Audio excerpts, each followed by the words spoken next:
आई women TV के दर्शकों का बहुत बहुत मैं यहाँ स्वागत करती हूँ।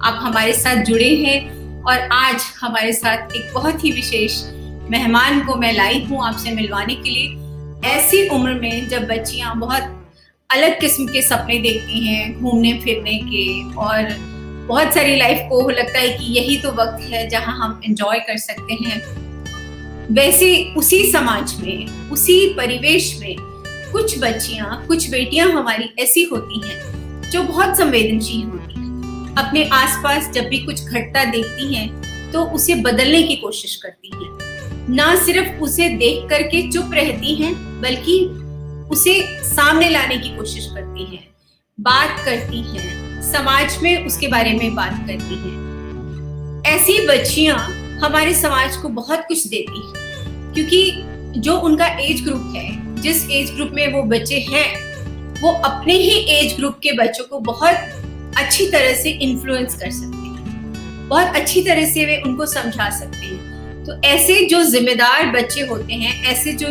जिम्मेदार हमारे युवा हैं, वो हमारे देश की बहुत बड़ी ताकत है। जिस युवा भारत का हम सपना देखते हैं कि उसे इतना आदर्श होना चाहिए, इन बच्चों का, ऐसे युवाओं का बहुत बड़ा योगदान होता है जब वो संवेदनशीलता से समाज को, देश को और दुनिया को समझने लगते हैं। तो ऐसी ही हमारी एक बहुत प्यारी सी मेहमान है जिन्हें हमने विशेष तौर पे बुलाया है, दृष्टि खरबंदा। आइए मैं स्क्रीन पर उनको लेती हूँ, स्क्रीन पर हम उन्हें शामिल करते हैं। दृष्टि, नमस्ते, आपका बहुत बहुत स्वागत है। दृष्टि, हमें बहुत खुशी हो रही है आपको हमारे साथ देख करके हमारे इस कार्यक्रम में। दोस्तों, दृष्टि चंडीगढ़ से हैं, चंडीगढ़ में ही जन्मी पली और चंडीगढ़ में ही पढ़ाई कर रही हैं, और उसके साथ साथ सर्वानी नाम से एक ऑर्गेनाइजेशन इन्होंने बनाई है। हम जानेंगे दृष्टि से। दृष्टि, आप बहुत शुक्रिया दृष्टि, आपका बहुत बहुत स्वागत। मैम, इतनी प्यारी प्यारी बातें आपने कह दी। मैं सबको ये कहना चाहूंगी कि आपके आदर्श आपके बड़ों से बहुत रिफ्लेक्ट करते हैं। तो हम बहुत छोटे हैं अभी, कुछ भी किसी को इंस्पायर करने के लिए अभी तो बहुत जीवन में काम करना है, चीजें समझनी है। बट मैम, आप जैसे लोगों को सुनते हैं, पढ़ते हैं, तो शायद जीवन की बहुत सारी बातें समझ में आने लगती हैं। तो आई थिंक जब तक आप जैसे आदर्श नहीं होंगे सामने, तो हम जैसे बच्चों को डायरेक्शन नहीं मिलेगी और काम करने की आई थिंक ऊर्जा भी नहीं मिलेगी अगर आप जैसे लोग समाज में ना हो। तो मैं बहुत बहुत धन्यवाद करती हूँ वुमेन टीवी का और आपका कि आपने प्लेटफॉर्म दिया एंड मुझे यहाँ बुलाया। मेरे लिए बहुत आई थिंक सबसे बहुत ही खुशी की बात है कि मुझे आपके साथ एक मंच पे बात करने का मौका मिल रहा है मैम। दृष्टि, हमें भी बहुत खुशी है बेटा आपके यहाँ पर आने से, क्योंकि हम भी चाहते हैं कि जो बच्चे लीक से हट कर के कुछ काम कर रहे हैं, उनको हम अपने नेटवर्क के माध्यम से, जो हमारा अपना सर्कल है, जो हमारा अपनी पहचान है, उस पहचान के सर्कल में हम ऐसे बच्चों को सामने लेकर आए, ताकि और बच्चे भी आपसे प्रेरित हो सके, आपसे प्रेरणा ले सके। दृष्टि, आप, उम्र तो आपकी ऐसी है कि खूब खेलो पियो पार्टी करो, घूमो फिरो, और फिर आपके मन में ही कैसे आया सर्वानी, कैसे आप प्रेरित हुई इस तरफ कि मुझे एक ऐसा सोशल इनिशिएटिव लेना है? मैम, प्रेरणा आई थिंक आपके अंदर, प्रेरणा आपके आसपास से ही आती है, और मेरे साथ भी कुछ ऐसा ही हुआ। बचपन में ही बहुत सी बातें मुझे हमेशा से, मैं ना बहुत ज्यादा सोचती थी। एक बच्चा जो अपनी उम्र से ज्यादा सोचता है, मतलब कई बार खेलने कूदने की उम्र में आप और चीजें सोचने लगते हैं, तो शायद मैं उन बच्चों में से थी। सबसे पहले मैं सर्वानी कैसे स्टार्ट हुआ उसके बारे में अगर बताऊं आपको स्पेसिफिकली, तो मैं बहुत ज़्यादा पढ़ाई करती थी, बहुत ज़्यादा पढ़ाकू थी, मेडिकल स्टूडेंट थी, डॉक्टर बनना नहीं चाहती थी, बट तो फिर पेरेंट्स ने कहा मेडिकल ले लो, तो मैंने मेडिकल ले ली। फिर मेडिकल छोड़कर, क्योंकि मैंने नीट किया बट मुझे मेडिकल करनी नहीं थी आगे, तो मैंने छोड़कर एमसीएम में एडमिशन लिया, MCM डीवे college, all girls college है चंडीगढ़ में।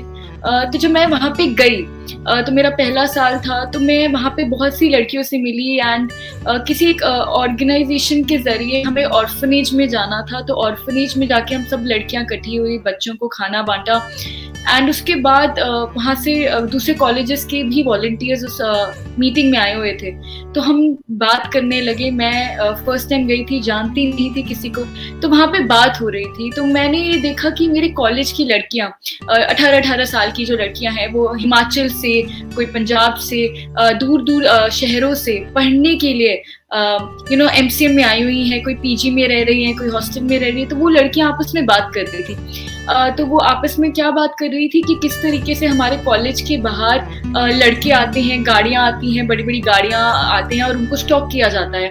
तो ऐसा ही इंसिडेंट एक लड़की बता रही थी कि किस तरीके से कि वो कॉलेज से जब निकलती है तो कई बार गाड़ियां या कई बार लड़के अपनी गाड़ियां लेके उनको फॉलो करते हैं। तो वहाँ पे बैठे हुए सब सुन रहे थे, वहाँ पे लड़के भी थे, SD के लड़के थे, कुछ और कॉलेजेस से लड़के थे, वो सब सुन रहे थे।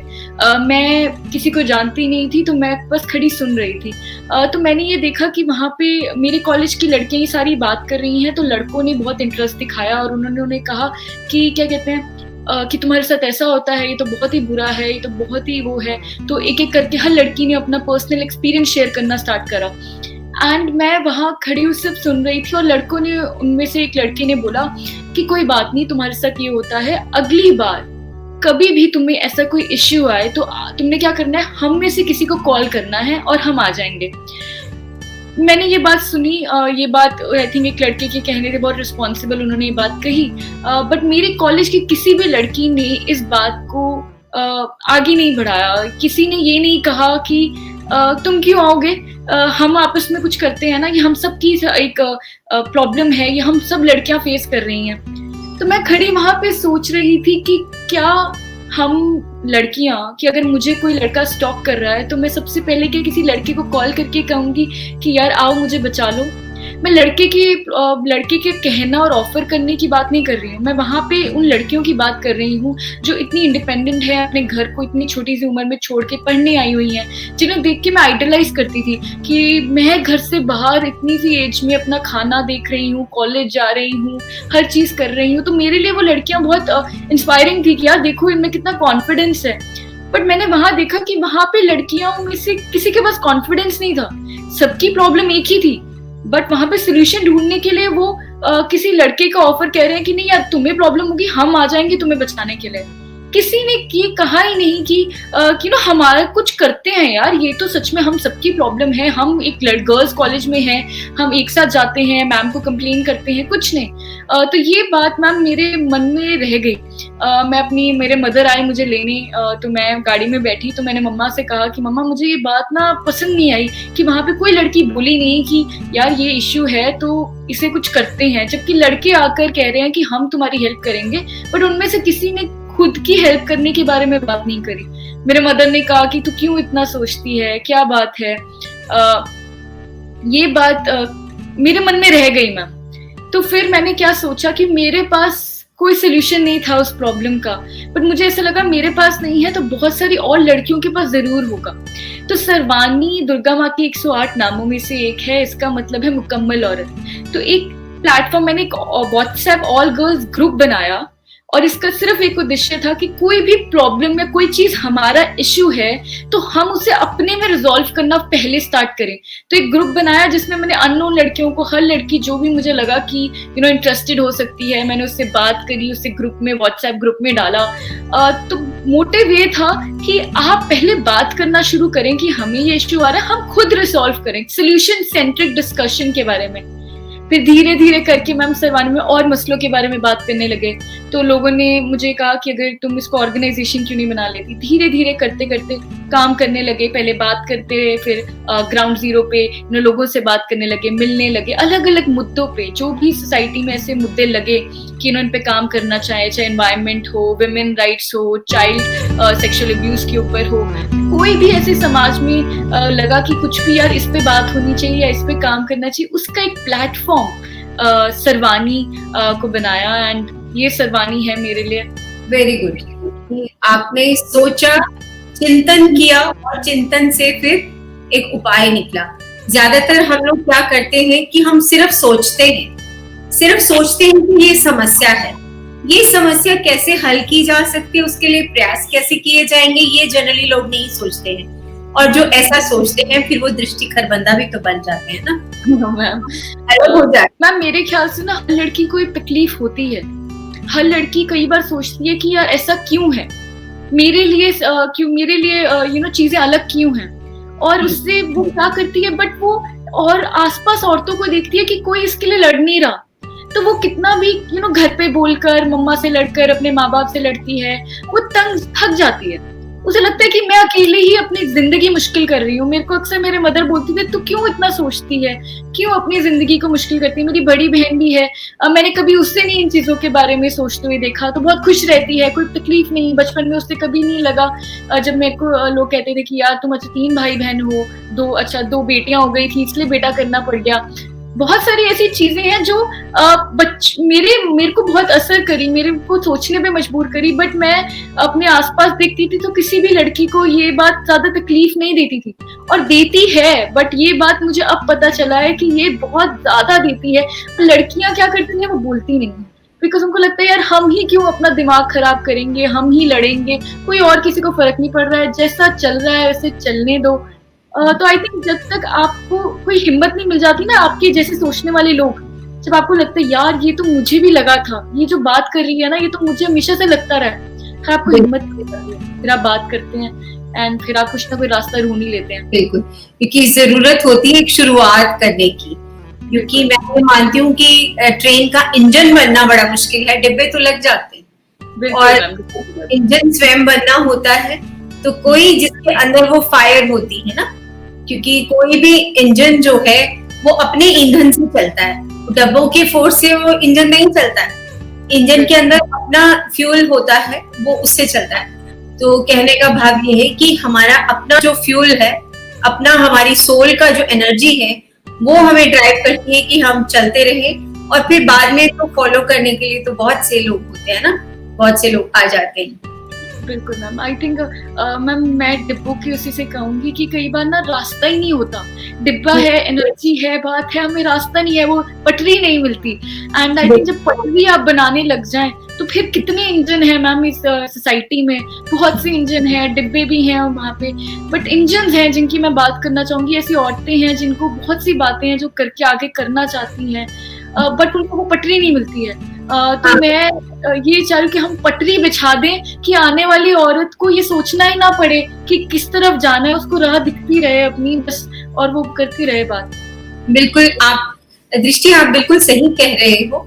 जब आप एक ऐसे निर्जन रास्ते पर चलते हो ना, जहाँ पर कोई ना चला हो, तो वहां पर तो जंगल होता है, तो उसके लिए जो उस इंजन में बैठ करके जो ड्राइवर होता है, उसको कसी कुदाल लेकर जंगल भी साफ करने पड़ते हैं, है ना, और उसे पटरी भी बिछानी पड़ती है, और फिर उसके ऊपर चलना भी पड़ता है।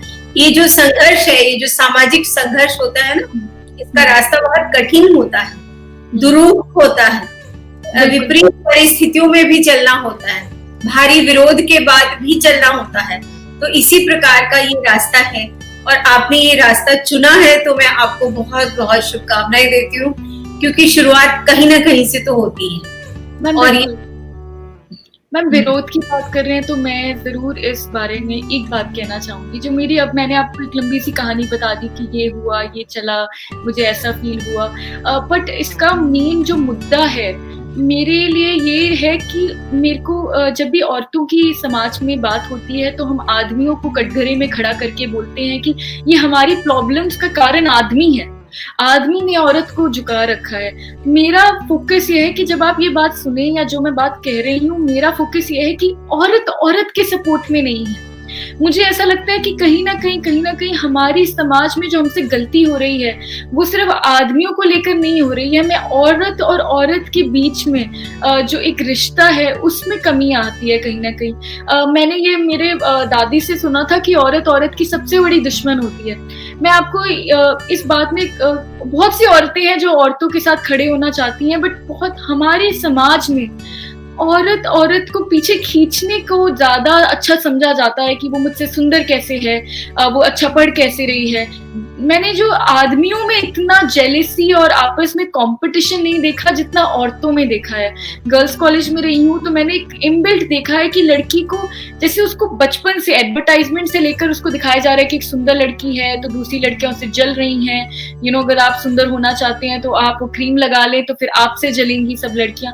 कहीं ना कहीं हमें ये सिखाया जाता है कि लड़कियां, एक लड़की दूसरी लड़की का कंपटीशन है।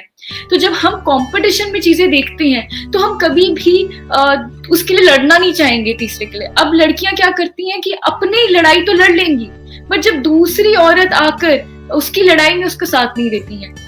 ये इम्पोर्टेंट इशू है। मेरा यहाँ पे फोकस करना ये है कि जब औरतें आपस में एक दूसरे की प्रॉब्लम्स की डिस्कस कर रही हैं तो उन्हें क्यों जरूरत है कि कोई बाहर से आके इनकी प्रॉब्लम सॉल्व करे।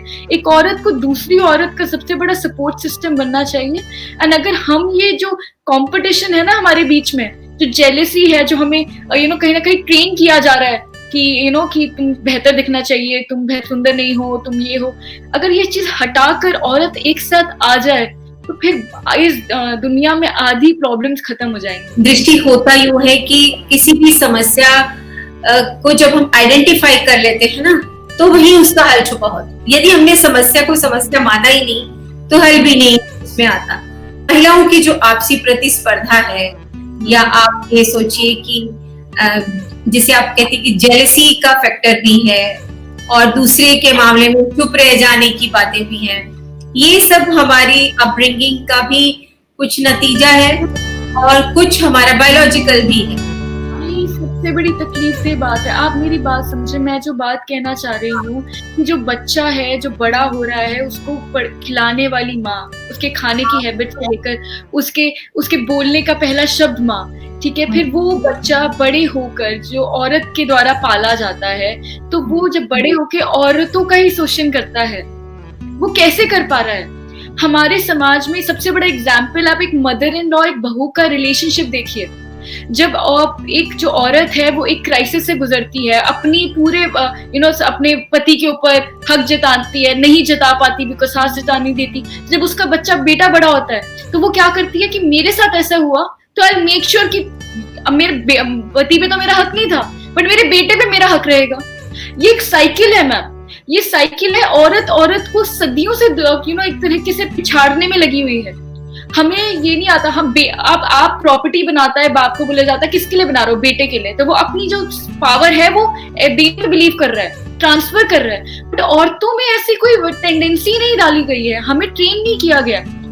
हमारे समाज का सच तो ये है कि जो पेट्रियार्की है उसको पुरुषों ने, तो मुझे नहीं पता कितना सींचा है कितना नहीं सींचा, लेकिन स्त्रियों ने पेट्रियार्की को इतना ज्यादा सींचा है, इतना ज्यादा सींचा है कि उसकी कोई हद नहीं। ये मैं बिल्कुल जानती हूँ। मुझे यही बात आती है कि जब भी विमेन राइट्स की बात करते हैं ना मैम, तो हम आदमियों को कटघरे में खड़े कर लेते हैं कि औरतों के साथ ये हुआ है तो आदमी जिम्मेवार है।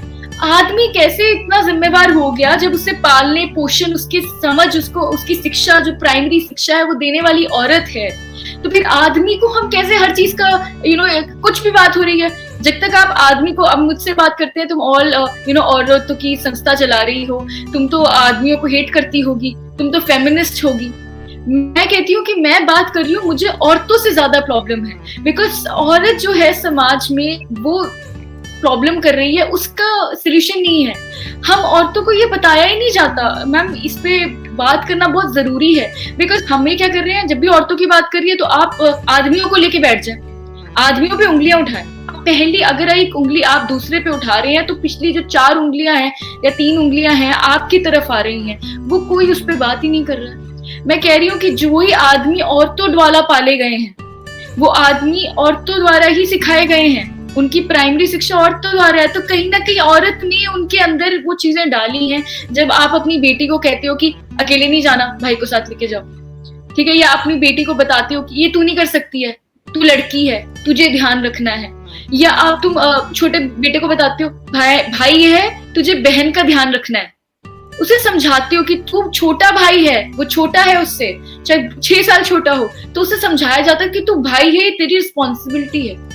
हम औरतें कहीं ना कहीं हमारे शोषण का एक साइकिल तैयार करती रह रही, करती जा रही हैं सदियों से। मैम आप मुझे बताएं 50% क्या इस देश की पॉपुलेशन, ये दुनिया की पॉपुलेशन, क्या किसी 50 एक पॉपुलेशन दूसरी पॉपुलेशन को इतने सदियों तक ऑपरेट कर सकती है? नहीं कर सकती, जब तक बीच में से आपके अंदर प्रॉब्लम ना हो। कहते हैं ना डिवाइड एंड रूल, आपको डिवाइड किया जा रहा है, आपको आपके बार बार आपको याद दिलाया जा रहा है कि आपको एक दूसरे से सुंदर होना है, आपको दूसरे से बेहतर दिखना है, आपको दूसरे से बेहतर चीजें ऑब्टेन करनी है। आदमियों में ये प्रॉब्लम टेंडेंसी है, बट इतनी इस लेवल पे नहीं है जितनी हमारे अंदर है और जिसने हमारे समाज को खोखला कर दिया है। मैम आज औरत की सबसे बड़ी दुश्मन औरत है, बिकॉज हम नहीं आते हैं सामने खड़े हुए। और ये जो भी सुन रहा है, मैं आप सबसे ये कहूंगी कि हमें अपने आप में इंट्रोस्पेक्ट करना पड़ेगा कि जब हम अपने से बेहतर औरत को देखें, मैं नहीं कहती कि तुम खुश हो, उसके लिए नहीं हो सकते, तुम्हारा दिमाग तुम्हारा दिल तुम्हें नहीं अलाउ करता कि तुम खुश हो जाओ कि अरे यार मेरी बहन बहुत अच्छा कर गई। जब कहते हैं ना भाई छा गया तू, ठीक है, तुम्हारा मन नहीं करता, ना करे, बट कम से कम उसे खींचो मत। औरत क्या करती है कि तू नहीं वहां जा सकती, कोई बात नहीं, मैं तेरे को पीछे ले आ सकती हूँ, मैं ले आऊंगी, मैं पीछे कर लूंगी, खींच लूंगी तुझे।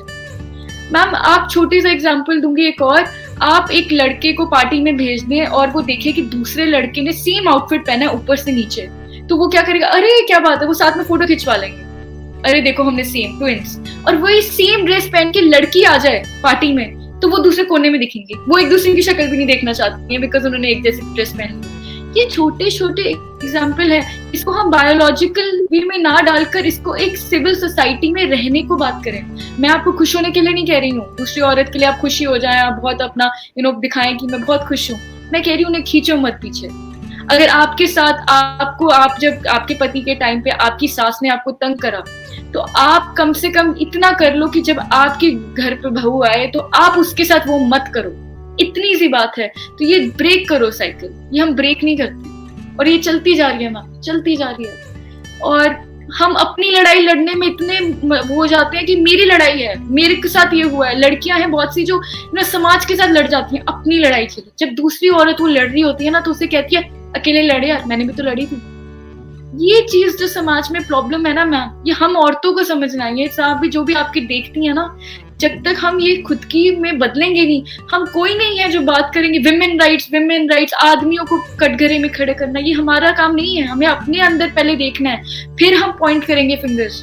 जरूरी है कि हम पहले अपने आप को सुधारें, फिर दूसरों में सुधार लाने की कोशिश करें।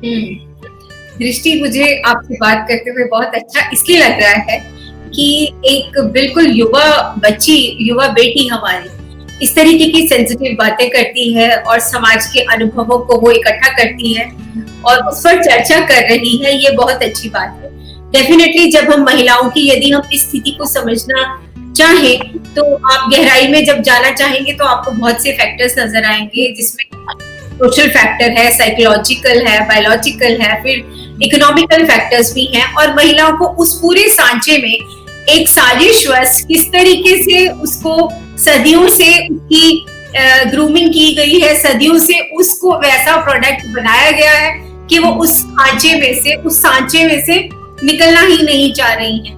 और जो कुछ निकल जाती हैं, कुछ जो जागरूक है और वो खुद आगे बढ़ करके कुछ ना कुछ करती हैं या सबके लिए समानता से सोच पाती हैं, वो समाज में ऑड मैन आउट की तरह से होती हैं। ये भी मैं अच्छी तरह से जानती हूँ। समाज में बिल्कुल कई बार अलग थलग पड़ जाते हैं हम लोग, लेकिन कोशिश ये है कि हम अपने घर से, अपनी बेटियों से, अपने बेटों की परवरिश से, अपने परिवार की परवरिश से, और जहां तक हमारा वश चले, हमारी शब्दों से, हमारी बात से, हमारे अनुभवों से, हमारी सोच से यदि हम कहीं बदलाव ला पाए, तो ऐसा करना मैं समझती हूँ पूरे समाज के लिए बड़ा जरूरी होगा।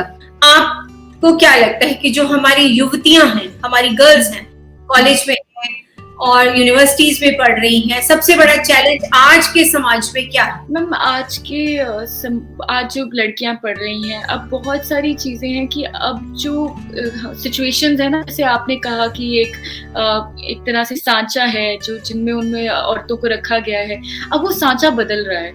आज की जो लड़कियां हैं जिनके पास एक्सेस है, जिनके पास एजुकेशन है, सपोर्ट है, आज की जो सांचा है वो बदल रहा है। और मुझे लगता है कि अब सबसे बड़ा जो जो मुश्किल एक चीज आएगी वो है अपने आप को एक सोशल फैक्टर डिसाइड करना कि हमारा रोल क्या होगा। एक औरत को हमेशा केयर गिवर के तौर पर समाज में रखा गया है और ये समझ आया कि माँ से ज्यादा बच्चे की जो पालन पोषण है वो कोई नहीं कर सकता।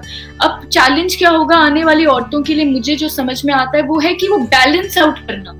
एक औरत के अंदर एक जो केयर गिविंग नेचर है जो कहीं ना कहीं से एक साइंटिफिक है, जेनेटिकल है, तो और उसको लेके साथ में चलकर अपने करियर और अपनी आकांक्षाओं को पूरा करना, मेरे ख्याल से ये सबसे बड़ा जो कठिन काम होगा जो औरतों को अपने अंदर इसको देखना पड़ेगा कि किस तरीके से वो इस चीज को, हर दोनों चीजों को एक साथ लेके चलती हैं। बिकॉज सच तो ये है कि औरतें सिर्फ औरत नहीं होती है, वो माँ भी होती है, बहन भी होती है, बहुत से अलग अलग सांचों में रिश्तों से बंधी होती है। तो मेरे ख्याल से आने वाली जो आज की औरतें हैं, आज की जो बच्चियां जो पढ़ रही हैं, अब उन्हें ये मुश्किल जो है ये इसका सामना करना होगा और इसमें एक ऐसा जोड़ ढूंढना पड़ेगा जिससे वो दोनों को साथ में लेके चले। जी, आपसे अगला सवाल है, चूंकि आप एक युवा हैं और युवाओं के, अभी आपने मुझे बताया कि किस प्रकार की चुनौतियां हैं देश में, मैं आपसे इस बारे में जरूर बात करना चाहूंगी कि अभी हाल ही में देखने में आया है कि जो हमारी बेटियां हैं, महिलाएं हैं, लड़कियां हैं, वो फैशन के तौर पर बहुत ही ज्यादा अल्कोहल की तरफ चली गई हैं, बहुत ज्यादा सिगरेट और इस तरीके के नशे की तरफ भी लड़कियों का झुकाव और लड़कियों का पार्टिसिपेशन है वो हमें नजर आता है। हमारी बहुत सी युवा लड़कियों ने नशे को अपना लिया है अपने जीवन में। तो दृष्टि, आप बताइए कि ये नशे की जो आदत है, जो प्रैक्टिस है, जो ये रिवाज सा चल गया है एक मॉडर्न दिखाने के लिए या फेक फेमिनिस्ट होने के लिए कि ताकत हम इसी में है, जैसा हम पुरुषों की तरह हो जाएं या दिखाई दे, इस बारे में आप क्या सोचती हैं? मैम, मेरा ये सबसे पहले मानना है कि कभी भी समाज की जो बुराई है उसे जेंडर से ना लिंक किया जाए। सबसे पहले कि जो भी नशा करना है या शराब पीना है या किसी भी तरीके का नशा है जो आप करते हैं, वो समाज में वैसे ही दुत्कारना चाहिए, चाहे वो आदमी करे या औरत करे। अब क्या हो रहा है कि कई बार औरतें ये देखती हैं कि क्योंकि समाज में जब आदमी ऐसे नशे करते हैं तो शायद उनको उस तरीके का बैशमेंट नहीं मिलता है या क्रिटिसिज्म नहीं मिलता है जिस तरीके से एक औरत को मिलता है। तो कई बार इसको क्योंकि आपको ये चीज आपके लिए बिल्कुल ही टैबू है, तो अब क्या होता है कि जो भी है, जो समाज में आगे बढ़ना चाह रहे हैं, वो कहेंगे कि हम इसको तोड़ेंगे, हम इस टैबू को तोड़ेंगे कि हम क्यों नहीं पी सकते पब्लिकली सिगरेट, क्यों नहीं हम कर सकते ये चीज, हम क्यों नहीं ड्रिंक ले सकते, आदमी लेते हैं हम भी लेंगे। सबसे पहला हमें लगता है कि जो इसमें सबसे जो बेसिक चेंज करने वाली वो बात है कि सबसे पहले हम इसे औरतों या आदमियों का मुद्दा ना बना दें, हम इसे मुद्दा बनाएं कि ये जो नशा है ये सबके लिए बुरा है और इसे करने वाला जो भी कर रहा है इसकी ये हैबिट को दुत्कारा जाए। जब औरतें ये देखेंगी, क्योंकि आप देखिए ना, जब आप कंपटीशन लगा देते हैं, जो भी एक औरत है, जो भी किसी तरीके का भी फेमिनिज्म जिस तरीके से वो समझ रही हैं, तो वो जब ये देखती हैं कि ये जो चीज है ये मेरे करने पर ज्यादा रिस्ट्रिक्शंस है, तो मैं इसी को करूंगी, मेरे को इसी को दिखाना है कि मैं जो कर रही हूँ, देखो मुझे कि मैं जो तुम्हारे समाज के बनाए हुए जो कानून है उन्हें तोड़ रही हूँ, क्योंकि तुम्हारे लिए औरतों की अलग है, आदमियों की अलग है। तो बहुत सी लड़कियां हैं जो इस आदमी औरत के फर्क को पूरा करने के चक्कर में वो सारी चीजें जो कि आई थिंक हमारी सोसाइटी कहीं ना कहीं पीछे रह गई इसको दुत्कारने में। जब भी हमारे बहुत आम हुआ है, हमारी जब पार्टीज होती हैं कि आदमी एक तरफ से ड्रिंक कर रहे हैं तो वो बच्चे भी हैं, ड्रिंक चल रही है, कोई बात नहीं है, बहुत नॉर्मलाइज कर दिया गया है। अब जब औरत ये देख रही है कि अच्छा आदमियों के लिए नॉर्मलाइज है, मेरे लिए नॉर्मलाइज नहीं है, तो मैं तो ये जरूर करूंगी, तभी बराबरी आएगी समाज में। ये हमारी जिम्मेवारी बन जाती है कि हम ये चीज को ये ना कहें कि तुम क्यों कर रही हो, उन्हें फॉलो कर रही हो, तुम उनके जैसा दिखना चाहती हो, तुम इसलिए कर रही हो। हमारा सबसे बेसिक काम होगा कि हम इस पूरी जो नशा है, नशे को दुत्कारें। जब भी आदमी बैठ के, बच्चे हैं, छोटे छोटे बच्चे हैं, उनके सामने ड्रिंक करते हैं पार्टीज में, बहुत फैशनेबल है, आई थिंक बहुत कॉमन है कि बच्चे हैं साथ में और आदमी ड्रिंक कर रहे हैं, सुबह है, शाम है, कहीं भी ड्रिंक कर रहे हैं। तो ये जो हैबिट है ये हम दुत्कारें। बिकॉज हम दुत्कारेंगे नहीं तो बहुत से जो यंग बच्चे हैं, जो इम्प्रेशन जाता है ना आज के युवा पे कि यार ये जो फर्क है ना, इस फर्क की वजह से शायद हमें अलग देखा जाता है, तो मैं भी ये कर सकती हूँ, मैं भी दिखाऊंगी ये करके। ये जो मैं दिखाऊंगी ये करके है वो इसलिए आ जाता है बिकॉज हमारा समाज इस चीज को दुत्कारने में पीछे कहीं ना कहीं कमी छोड़ दी उसने। हम लोग ये आज भी बहुत नॉर्मल है आदमियों के लिए ये चीजें करना। तो पहली बात मैं सबसे रिक्वेस्ट करूंगी कि हम जब ये बात उठाएं तो हम नशे के बारे में बात उठाएं। हम बात करें कि किस तरीके से नशा करना बुरा है, हम ये बात उठाएं कि इतना पब्लिकली ड्रिंक करना बुरा है, ये चीजों को एड्रेस करें। हम जब बैठकर इन्हें औरतों और आदमियों के अलग अलग मुद्दे बना देते हैं तब फिर वो फेमिनिज्म या किस तरह से आई थिंक लड़कियों को जो भी डेफिनेशन है उनको लगता है कि औरतों के राइट्स की, वो फिर उनको लेके गलत एग्जाम्पल सेट करने चलने लगती हैं। एंड आई थिंक यहीं पे हम गलत हो जाते हैं कि जब हम अलग अलग मुद्दे बना देते हैं। तो हम इनको एक मुद्दा रखें, आदमी औरत को अलग कर सिर्फ नशे का मुद्दा रखें कि ये गलत है और नशा ही करना गलत है, और इसको जेंडर के लेंस से ना देखा जाए। मेरे को लगता है सबसे पहला जो स्टेप है वो यही है इसको कम करने में, बिकॉज आज के युवा में ये बहुत ज्यादा ये चलन है और ये सब कर रहे हैं। ये आपको हर कॉलेज में मिल जाएगा, पंजाब में हो, हरियाणा में हो, कहीं भी आप चले जाएं। नशा जो है ये हमारे समाज में एक ऐसी बुराई है जो धीरे धीरे करके पूरे समाज को अपनी गिरफ्त में ले रही है। तो बहुत जरूरी है कि हम इस मुद्दे को उठाएं, इसको आदमियों और औरतों का मुद्दा ना बनाएं। दृष्टि, आपने ये बिल्कुल बात ठीक की है कि नशा तो एक मुद्दा है, लेकिन उसमें मैं अपने अनुभव के हिसाब से मैं जोड़ती हूँ, क्योंकि हमारे पास जो बहुत से केसेस आए जो महिलाएं या बेटियां जो नशा कर रही हैं, जहां तक लड़कियों को मैंने देखा है, यदि वो नशे की हालत में पाई गई है या ड्रग्स की हालत में पाई गई है तो लड़कियां तो बहुत कुछ खो देती। उनका जो फिजिकल अब्यूज होता है वो वैसा लड़कों के साथ शायद नहीं होता जितना लड़कियों के साथ फिजिकल अब्यूज को हमने देखा है। और वो फिजिकल अब्यूज इतने भयानक और इतने घिनौने तरीके से होता है कि लड़कियां सकते में होती है कि ये हुआ क्या।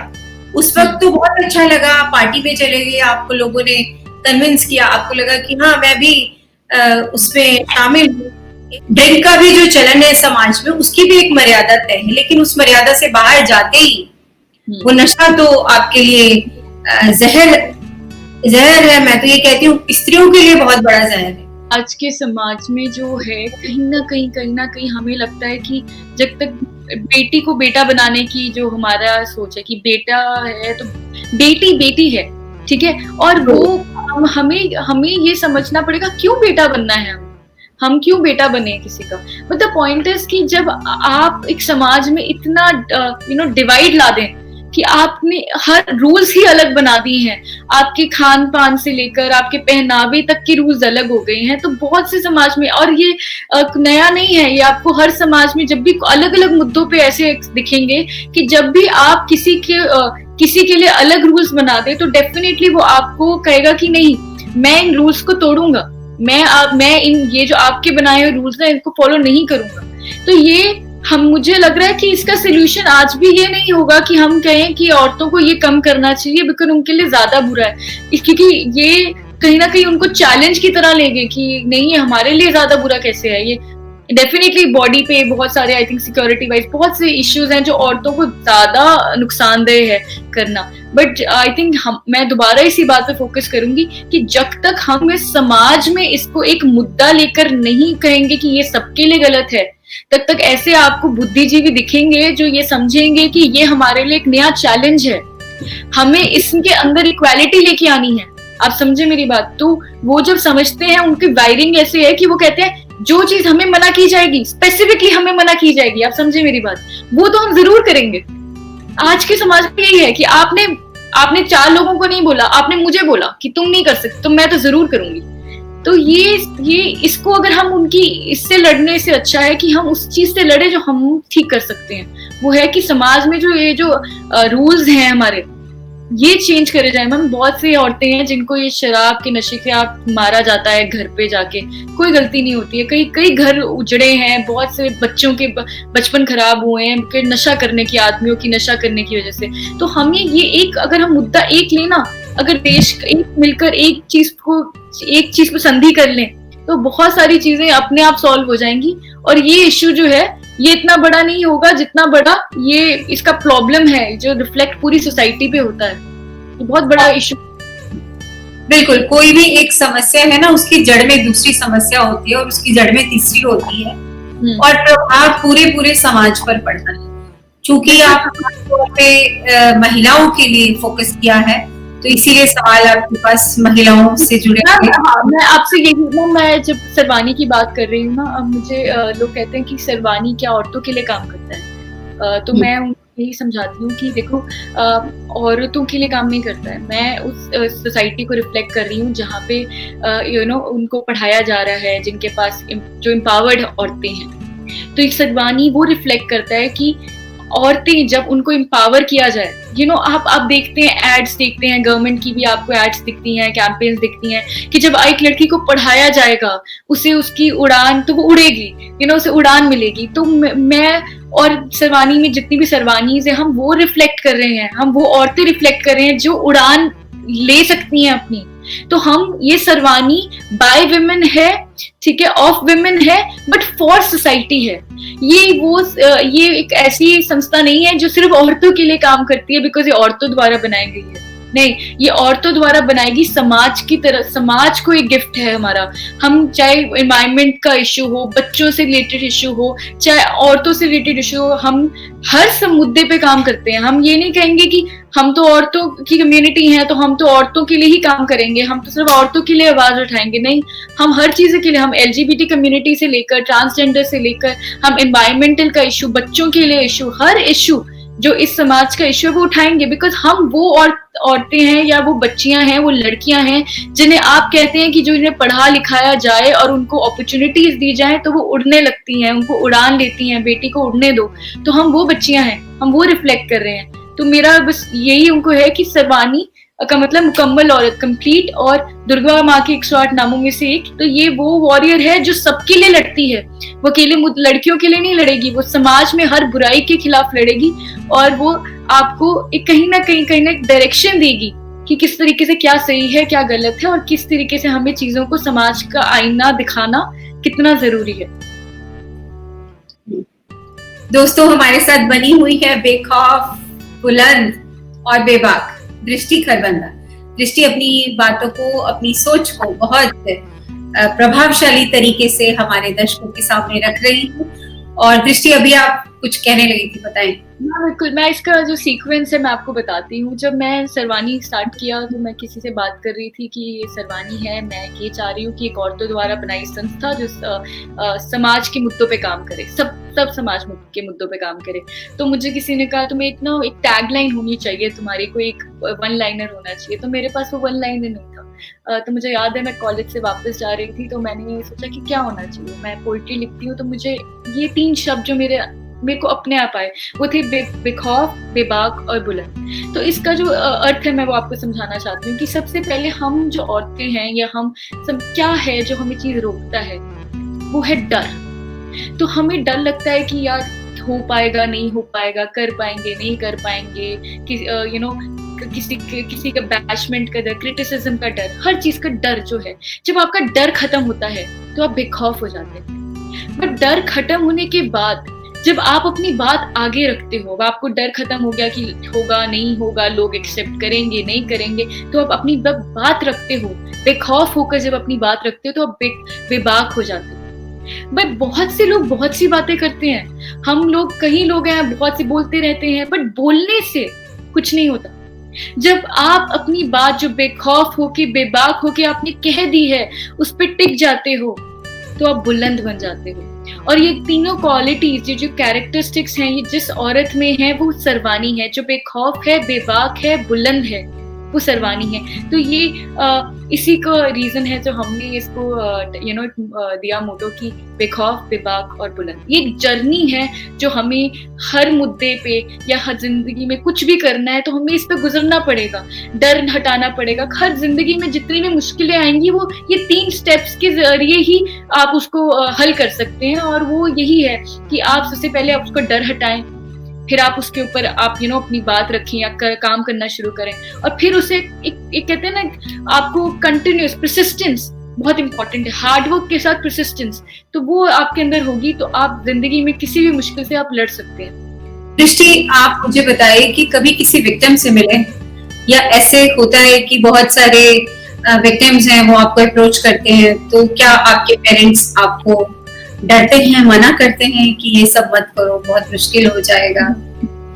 मैम मेरे साथ क्या ऐसा हुआ कि मैंने जैसे बताया आपको कि मैं पहले मेडिकल स्टूडेंट थी। मैं ऑल इंटरनेशनल साइंस ओलंपियाड में 10th में मेरी ऑल इंडिया रैंक आई, हरियाणा में फर्स्ट आई। तो मेरे सारे टीचर्स ने, मेरे फैमिली ने कहा कि ये तो डॉक्टर बनेगी, इसकी साइंस बहुत ही अच्छी है। तो मैंने साइंस ले ली। फिर मैंने साइंस को छोड़ा। तो मेरे फादर मुझसे बहुत नाराज हुए। तो मेरे से कम उन्होंने कब एक तरह से बात भी बहुत कम कर दी। मेरे से कहा कि इसने अपनी जिंदगी का सबसे बुरा फैसला ले लिया कि इसने 2 साल मेडिकल करी और उसके बाद ये अब एडमिशन नहीं ले रही है, ये काउंसलिंग नहीं भर रही है, ये क्या कर रही है। तो मैंने अब कहीं ना कहीं मेरे अंदर हिम्मत आ गई कि बस अब नहीं, मैं अपनी मंजिल खुद चुनूंगी। अब मैं नहीं सोचती, मैं बहुत सोचती थी मैम कि मैंने अगर छोड़ दी तो मुझे लोग क्या बोलेंगे, कि इससे हो नहीं पाई क्या, तो मुझे 2 साल पूरी करनी पड़ेगी, और डॉक्टर बन गई तो अच्छी डॉक्टर नहीं बनूंगी। बहुत से सवाल मन में आते थे। तो जब मैंने स्टार्ट करा मैम सरवानी, तो मेरे पेरेंट्स, मेरे जो फादर जी हैं या फैमिली में, लोग नहीं चाहते थे मैं करूँ। मुझे याद है कि मेरे फादर बोलते थे कि क्या कर रही है, इसको IAS ऑफिसर बने, कुछ बने, क्या किन चीजों में लग गई है। मेरे मदर आके मुझे समझाते थे जब घर पे इस चीज को लेकर झगड़ा होता था। तो मेरे माँ आके बोलते थे कि बेटा तो कुछ बन जा जिंदगी में, जब कुछ बन जाएगी तो फिर ये सारे काम कर ले। तो आराम से, जब तेरे पास कोई मुकाम होगा, अपनी जेब में पैसे होंगे, तू जितना तुझे सेवा करनी है, तो भी मुद्दों पर तुझे लड़ना है या बात करनी है तो करना। एक अंदर से मैम, एक तो चाहे सपोर्ट नहीं था घर से, या तो घर से पैसे भी नहीं ले सकती थी। तो बहुत सारी इश्यूज थी। सरवानी में बिना किसी घर से पैसे लिए एक ऑर्गेनाइजेशन को खड़ा करना, और फिर एक मतलब किस तरीके से काम करना, तो मुझे उसने बहुत हिम्मत दे दी मैम। बहुत बोला मेरे को, घर वालों ने, बहन ने समझाया कि क्यों कर रही है, पढ़ाई पे ध्यान दे, कुछ बन जा, बहुत सारी बातें हुई मैम। बट इतना सरवानी आपके, मेरे अंदर एक हिम्मत जो सरवानी ने दी है मुझे पर्सनली, तो कुछ फर्क नहीं पड़ा। पागल थी मैम बिल्कुल, मेरे को फर्क नहीं पड़ता, कुछ करना था। एक आवाज होती है ना जो आपको ऊपर वाला कराता है, तो आपको बस सोचते नहीं हो कि क्या चल रहा है इधर, क्या चल रहा है, कॉलेज है क्या नहीं है, कुछ नहीं मैम, बस आप करते चलते हो। बहुत सारी बातें, आपको डांट पड़ रही है, घर पे गालियां भी पड़ रही हैं, क्या कर रहे हो, तो आप करते चलते हो। तो आप उसमें बहुत सारे लोग आके आपको बार बार बोल के जाते हैं कि यार अभी नहीं, तुम बहुत छोटे हो इन चीजों में। मेरे को याद है कि मेरे को एक बार मेरे फैमिली में क्या किया, तो थाने के आगे जाके बैठी थी, धरना देगी क्या, थाने के आगे ये करना है इसमें। मतलब क्योंकि बहुत कभी NGO पता नहीं है क्या होता है, एक ऑर्गेनाइजेशन नहीं पता, सोशल एक्टिविज्म नहीं पता, तो एक्चुअली में इस बारे में जानकारी भी नहीं है कि क्या है, और मुझे खुद में नहीं थी, क्योंकि मेरे फैमिली में कोई इस तरीके से समाज में नहीं है कि कोई किसी भी तरीके से इन्वॉल्व हो इस तरीके से। तो होता भी आता है मैम, स्पेशली आपका बच्चा 18 साल का है और वो पढ़ाई पे ध्यान दे, वो हर पेरेंट की एक तरीके से फिक्र होती है कि अब मैम आप ये समझो कि इसी रीजन की वजह से मैम मैंने अपना कॉलेज किया, मैंने पॉलिटिकल साइंस ऑनर्स करी, और मेरे फादर चाहते थे मैं पढ़ाई करूँ, तो मैंने SIMC में अपना पूरा टेस्ट होता है मैम 3 सीरीज का, पूरा मैंने एडमिशन लिया वहाँ पे। अच्छा ma'am, one of the best colleges है मैम हमारे यहाँ पे जर्नलिज्म करने के लिए। तो बेसिकली क्या, मेरे इसी वजह से मैम मैं पढ़ रही हूँ कि मैं सरवानी को, मुझे लोगों ने बोला कि अब तू पुणे में है, 1 साल से सरवानी बंद हो जाएगा क्या, अब तू जा रही है। तो मैंने कहा नहीं, इसने अपनी किस्मत खुद लिखवाई है, ये खुद ही चला है मैम, खुद ही मेरे को भगाता रहा है कि कहीं चल, इधर चल। कोई मैम जानकारी नहीं, ना पैसे, ना किसी को जानती थी, ठीक है, किसी को मैम मतलब कोई कांटेक्ट भी नहीं, ना इतने दोस्त थे मेरे, क्योंकि मैं पढ़ाई बहुत ज्यादा करती थी, तो इतने दोस्त भी नहीं थे। तो कहीं ना कहीं मैंने कहा ये अपने आप होगा, तो हिम्मत मिल जाती है मैम। और अब मेरे फादर भी 1 साल के बाद फैमिली अब मैम सबसे ज्यादा सपोर्ट करती है। मेरे फादर मेरे सबसे ज्यादा सपोर्ट सिस्टम है। वो मुझे कहते हैं कि बेटा अब आगे क्या करना है, तूने सरवानी में क्या करना है, क्या आगे इनिशिएटिव क्या लेना है। तो आपके साथ आकर आप, वो एक मोमेंट होता है मैम जब आप डिसाइड करते हो, बेखौफ, बेबाक और बुलंद, जो बुलंद वाला फैक्टर ना, जब टिक जाते हो कि नहीं यार तो होगा, ये जो मर्जी कर लो, तो फिर अपने आप चीजें आपके साथ सपोर्ट करने लगती हैं। मैं जरूर मिली हूँ, मैं विक्टिम से मिली हूँ। मुझे बहुत लड़कियां हैं जिनके कॉल्स आते हैं, कई बार वो अपनी बताती हैं कि ये है, कईयों को जैसे अभी साइबर सेल के में कई बार बात होती है, तो दुर्गा शक्ति टीम को भी हमने अभी ये बुलाया जो हरियाणा में काम करे वुमेन्स अथॉरिटी के लिए। तो बहुत सारी चीजें हैं, बट क्या है कि आप मैम सीखते जाते हो। मैं सीख रही हूँ कि कैसे सिचुएशन को हैंडल कैसे करना है। कई बार होता है कि सेंसिटिव चीजें हैं, मुझे उम्र नहीं है इतनी समझने की, कभी देखा नहीं सुना नहीं, कोई गाइडेंस नहीं है, कोई साथ में नहीं है, कोई बड़ा नहीं है ऑर्गेनाइजेशन में, आप ही देख रहे हो। बट मैम आपको एक बात बताऊं, जब मेरे को याद है पहला टॉक्स करा हमने, तो जब स्टेज पर सब और लड़कियां हैं जो ऑर्गेनाइज कर रही हैं, बुकिंग से लेके हर चीज, तो जब लोग बैठ के वहां देखते हैं ना कि 18-19 साल की लड़कियां आके खड़ी होती हैं स्टेज पे, कि ये लड़कियां सब अपनी अपनी मतलब टिकट करके, हम टिकट मैम बेचते हैं एक 50-50 रुपए की। अगर मान लो 5,000 का हमारा ऑडिटोरियम बुक हुआ है, तो हम 50-50 रुपए की टिकट उसको बेचेंगे, जिससे कि हमारा कवर हो जाए सारा, जितना भी हमारे इन्वेस्टमेंट लगी है, जितने भी पैसे लगे हैं। तो वो जब वो देखते हैं ना कि इतनी छोटी सी उम्र में बच्चियां कर रही हैं इतना कुछ, तो मैम वो उस प्रॉब्लम से बिल्कुल कोई उसका है ही नहीं, कंपैरिजन ही नहीं है। तो वो उसके लिए वो एक थॉट डालने के लिए कि लड़कियां आपस में मिलके, यार कितनी यंग लड़कियां कुछ भी कर सकती हैं, तो फिर डर नहीं लगता मैम, फिर कुछ भी हो फिर डर नहीं लगता। क्योंकि जो हमारा जुनून होता है ना, वही हमेशा हमसे ऐसी चीजें करवाता है जो हमने कभी सोची नहीं होती हैं, और वो बहुत अच्छी चीजें हमसे करवाता है। ये बिल्कुल दृष्टि, आपकी बात बिल्कुल सही है, जुनून होना बड़ा जरूरी है। और मैं सभी दर्शकों को, हमारे सभी व्यूअर्स जो हमें सुन रहे हैं, हमें देख रहे हैं, उनको भी बताना चाहती हूँ कि जीवन में उद्देश्य महत्वपूर्ण होता है। यदि आपका उद्देश्य अच्छा है, यदि आपका उद्देश्य सही है, तो संसाधन और हमारा ह्यूमन रिसोर्स वो सारा हमें मिलता है, वो उद्देश्य के लिए ही होता है। तो उद्देश्य यदि आपका खरा है और आप उस उद्देश्य पे यदि टिके रहते हैं, अपने मनोबल को बनाए रखते हैं और निरंतरता आप देते हैं अपने उद्देश्य को, अपने मिशन को, तो हमारे लिए सारे रास्ते खुद ब खुद बनते चले जाते हैं। दृष्टि, आपसे काफी हमने बातें की हैं, क्योंकि थोड़ी समय की भी सीमा होती है। यूं तो हमारे लिए सामाजिक लोगों के पास सामाजिक मुद्दे बहुत होते हैं बात करने के लिए भी, लेकिन आपकी आयु को देखते हुए आप जो इतना सीख रही हैं, इतना हिम्मत कर रही हैं, ये बहुत काबिले तारीफ है। बहुत सी बेटियों को आपसे बहुत प्रेरणा मिलेगी, ऐसा मेरा पूरा विश्वास। समाज में कोई ना कोई रोल मॉडल होता है, किसी ना किसी को देख करके चला जाता है कि देखो उसने भी किया है तो हम भी कर सकते हैं। और जब करने वाला हमारा ही हम उम्र होता है, तो और भी ज्यादा प्रेरणा मिलती है। तो दृष्टि, छोटे छोटे मैं आपसे सवाल लेती हूँ, आपकी पसंद नापसंद के। आपको कलर कौन सा पसंद है, अच्छा बताओ। हम सफेद, व्हाइट मेरा फेवरेट कलर।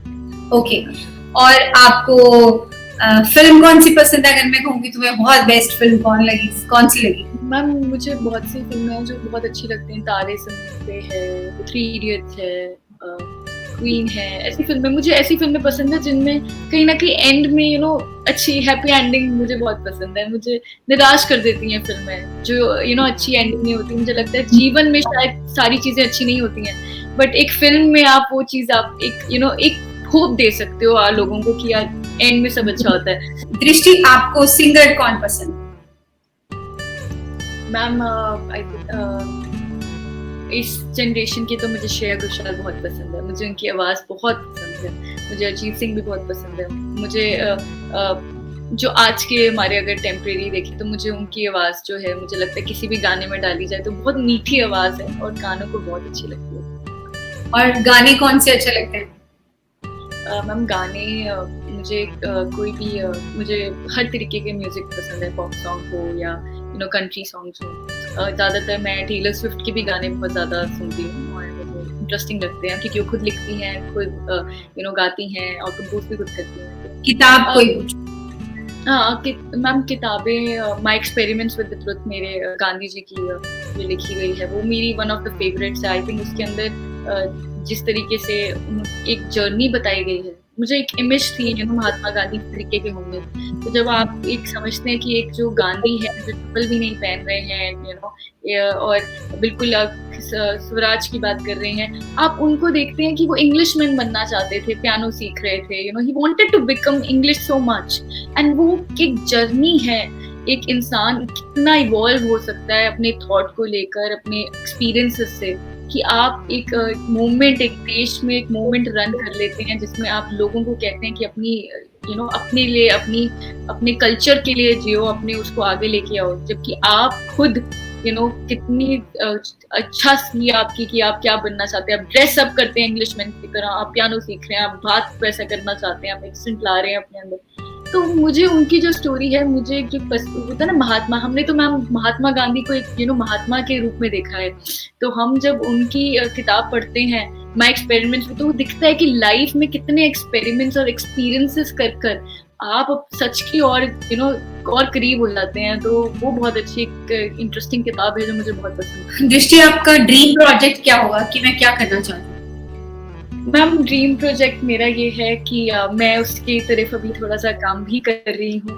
मैम मेरा ये है कि औरतों को एक ऐसा एम्प्लॉयमेंट जनरेट की जाए, बिकॉज मैम मैंने जब सरवानी स्टार्ट किया था तो पैसे बहुत बड़ा मुद्दा था, मेरे पास पैसे नहीं थे, घर से ले नहीं सकती थी। तो हमेशा लगा कि अगर ये होता तो ये तो बहुत ही बढ़िया हो जाता, ठीक है। तो मुझे ऐसा लगता है कि एक तरीके से कि रोजगार, और मैं चाहती हूँ कि एक ऐसा, अभी विमेन मेड क्राफ्ट में हम विमेन आर्टिशियंस के साथ काम कर रहे हैं, जिनको हम मार्केट प्रोवाइड और प्रोडक्ट डिजाइनिंग करते हैं उनके लिए, जिनके हम आप मास्क हमने इतने सेल किए हैं मधुबनी आर्टिस्ट के द्वारा, या लड़कियों के हैंडीक्राफ्ट बन के वो घर पे बनाती हैं और हम उनको प्रोडक्ट देते हैं कि तुम ऐसा प्रोडक्ट बनाओ, एंड देन उनको मार्केट देते हैं, उनके लिए प्रोडक्ट सेल करते हैं, तो डायरेक्टली उनको बेनिफिट मिलता है। तो मेरा तो मैम यही प्रोजेक्ट है कि एक तरीके से एक ऑल विमेन रन एक तरह से एक एंटरप्राइज खोलना, जिसमें औरतें काम करें और बहुत अच्छा काम करें और सबको एम्प्लॉयमेंट मिले, एक फेयर शेयर मिले। अभी तो मेरा मैम यही सपना है, उसको कैसे होगा, वो किस तरीके से शेप अप लेगा वो मुझे नहीं पता, बट अभी मेरी सोच मैम उस तरीके की है कि ये किया जाए। जब हम कोई चीज सोच लेते हैं तो वो 50% तो उसी दिन हो जाती है जिस दिन वो हम सोच लेते हैं, बाकी तो थोड़ी सी जर्नी है वो भी हो जाएगी। दृष्टि, अगर मैं आपको किसी एक आइलैंड पे ले जाऊं, वहां पर कोई ना हो, अकेले मैं आपको छोड़ दूं और मैं आपसे कहूं कि कोई आप 2 चीजें अपने साथ ले जा सकते हैं, तो क्या ले जाना चाहेंगे?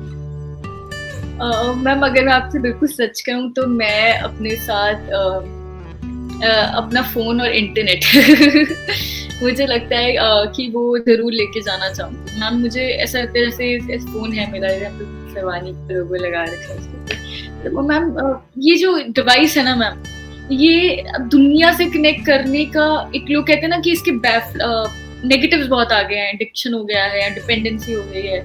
मैंने जो इसका पर्सनल देखा है, मैंने इसकी पावर देखी है मैम। मेरे को कोई पूछता है कि सरवानी का ऑफिस क्या है, तो मैं बोलती हूँ ये फोन है सरवानी का ऑफिस। एंड सब कुछ मैम, मतलब जो भी सीखा, जो भी पढ़ा, मुझे देखने का शौक है, डॉक्यूमेंट्रीज, वीडियोस, क्लिप्स, तो मुझे लगता है ये ज्ञान का सागर है। इसको अगर आप देखने का तरीका है, आज जो शायद मुझे कुछ सीखने के लिए मैम आपके साथ बैठना पड़ना था, कि आपसे बात करने के लिए, आज टेक्नोलॉजी ऐसी चीज है जो मेरे को लगता है कि मैं अपने साथ रखना चाहूंगी, बिकॉज वो आपको आज हमें बहुत तरीके से एडवांस कर सकती है बहुत चीजों में। मतलब मेरे को जो समझ जितना भी पता है मैम, मैंने आपसे स्टार्टिंग में हमारी बात हो रही थी कि अनुभव, कि मैम इतनी लाइफ छोटी है कि अपने अनुभव से सब सीखने लगो तो नहीं सीख पाओगे। तो दूसरों के अनुभव जो आज हमें मिल रहे हैं मैम, वो एक इंटरनेट के जरिए है कि एक अमेरिका में बैठे हुए इंसान के अनुभव भी हम ले सकते हैं और अपने दे भी सकते हैं। तो मेरे को अपना फोन और इंटरनेट 2 चीजें हैं जो मुझे लगता है मैं लेके जरूर। दृष्टि, आपको बहुत बहुत हमारी शुभकामनाएं हैं, हमारे पूरे वुमेन नेटवर्क से जो भारत भर से महिलाएं जुड़ी हैं, सभी की ओर से आपको बहुत बहुत आशीर्वाद। आप अपने लक्ष्य को यूं ही आगे बढ़ती रहें, अपने लक्ष्य को छुएं, जो आपके सपने हैं वो सभी सपने आपके पूरे हों। इसी उम्मीद के साथ हम आज इस कार्यक्रम से विदा लेंगे। आपका दृष्टि बहुत बहुत धन्यवाद। Thank you so much ma'am, बहुत अच्छा लगा आपसे बात करके।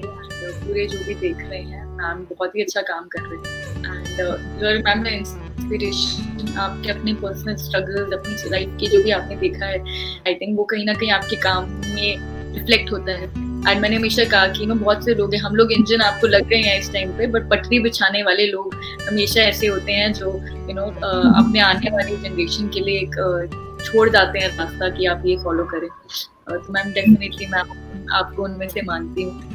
तो जब सोशल एक्टिविज्म में जब हम आए, जब आपकी तरह से हमारे मन के अंदर भी वो सपनों ने जगह बनाई कि हम समाज में बदलाव लाना चाहते हैं, जैसा सब सोच रहे हैं मैं वैसा नहीं सोच रही हूँ, और जैसा मैं सोच रही हूँ मैं चाहती हूँ कि समाज ऐसा सोचने लगे, तो उसी दिशा में हम लोगों ने भी काम किया। नाउ इट्स 35 years बैक, 35 साल पुरानी जर्नी है।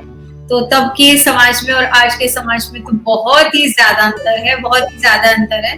तो आप अंदाजा लगा सकते हो कि उस वक्त के समाज के साथ भिड़ना और आज के समाज में जहाँ एजुकेशन का एक्सेस गर्ल्स को है, तब तो हम लोग जब संघर्ष कर रहे थे ऐसे सोशल एक्टिविस्ट के रूप में, तब तो महिलाओं को पढ़ना, स्कूल ले जाना, उनके लिए शिक्षा, कॉलेज चले जाना भी बहुत बड़ा टैबू था कि कॉलेज जाएंगी लड़कियां बिगड़ जाएंगी, कॉलेज नहीं जाती हैं, स्कूल में पढ़ाना भी बहुत बड़ी बात होती थी। तो उन समय के साथ और आज ये समय आ गया है, हमने समाज में जिन चीजों के लिए सपने देखे उनको हमने पूरे होते हुए भी देखे हैं। हम चाहते थे कि लड़कियों को माँ बाप खुद एक दिन छोड़ के आया करेंगे स्कूलों में, वो हमने देखा। बहुत सारी चीजें हमने देखी हैं जो सच में महिलाओं की आत्मनिर्भरता कैसे समाज को, परिवार को बदलती है, वो एग्जाम्पल्स हुए। समाज बहुत बदला है, बहुत बदला। इतना तो नहीं कहती हूँ कि जितना बदल जाना चाहिए था, लेकिन बहुत बदला। और आपके जैसी बेटियां हमें और उम्मीद जगाती हैं और हमारी आशा को बड़ा करती हैं कि कोई ना कोई है जो हमारा इस जो झंडा हमने उठा लिया था उसको कोई आगे लहराता रहेगा, उसके लिए कोई आवाज बुलंद करता रहेगा। बहुत बहुत शुभकामनाएं बेटी आपको। Thank you so much ma'am. सभी दर्शकों से मैं अनुरोध करना चाहती हूँ कि आप हमारे इस चैनल को सब्सक्राइब कीजिए, लाइक कीजिए और शेयर कीजिए, और आप हमें कमेंट भी दिया कीजिए ताकि हमारी जो पार्टिसिपेंट हैं और हमारी जो बेटियां हैं, महिलाएं हैं, उनका हौसला बढ़े। भारत की महिलाओं को डिजिटल बनाने का ये प्रयास है जिसमें आप सबकी सहभागिता की, आप सबके प्रोत्साहन की हमें बहुत जरूरत है। ऐसे ही हमारा साथ देते रहिए। आप सबका हमारे साथ जुड़ने का बहुत बहुत शुक्रिया। जय हिंद।